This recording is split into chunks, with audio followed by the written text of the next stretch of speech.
Next topic is inertia constant. While deriving swing equation, we have taken this angular momentum of rotor m as constant as m was equal to j 2 by p the whole square into omega s. Now we know as while after discussing swing equation, we can say that whenever this swing equation exists only if there is any imbalance between PM and PE.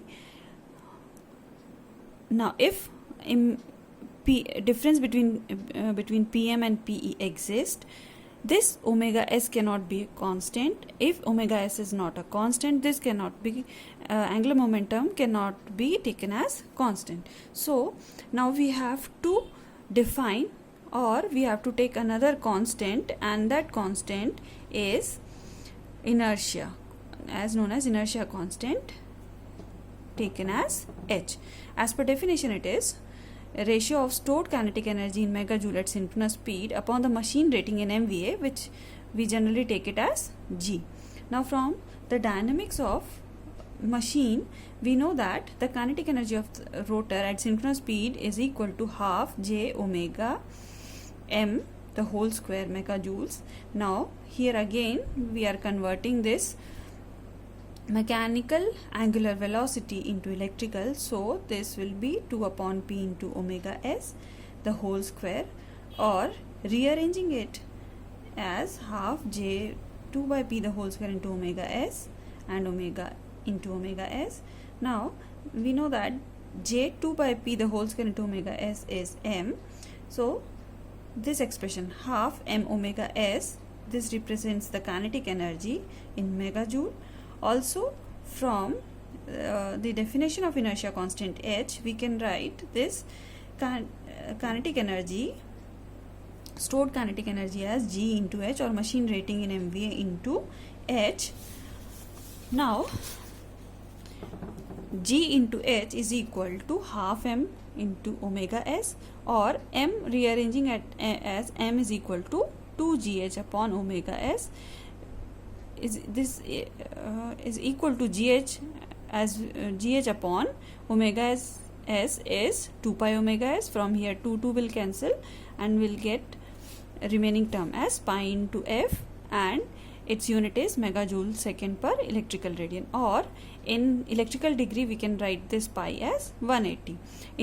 We are converting this in per unit, so m upon base value, and we are taking the base in as s base, so m upon base value will convert this m actual value to a per unit value. M per unit is equal to, here g will get cancel out, so remaining term is h upon pi f second square per electrical radian, or this is in per unit, this does not exist, or in degree, in terms of degree we can write it as h upon 180f. The swing equation m per unit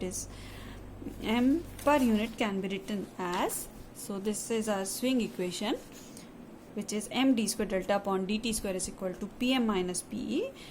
Here m per unit can be replaced with h upon pi f, or h upon 180f into d square delta upon dt square is equal to pm minus pe.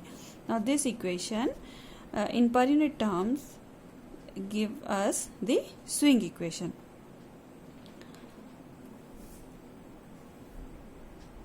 Next we'll see the swing curve. Now we know that under steady state or under normal operating condition, the speed or the rate of change of power angle delta with respect to time is constant, or it is 0. This rate of change is 0. Now when the load on the synchronous machine is applied, or if it is changed, this load angle delta changes in order to supply that load. So the value corresponding to this new the value of delta corresponding to this new load, we can say d delta upon dt. In that case will not be 0 during this swing. So the graph that is plotted between power angle and time, this graph is known as the swing curve or swing curve. Now from here we can say, we can see both the stable and unstable condition. If the swing curve is such that the value of load angle delta first reaches a maximum value, and then gradually it settles down, in that case d delta by dt is equal to 0, and that condition is known as the stable condition. The other condition in which suddenly the load angle delta increases and oscillation of the rotor does not happens, and this delta continuously goes on increasing, it is given as d delta by dt is greater than 0. This gives us the unstable condition.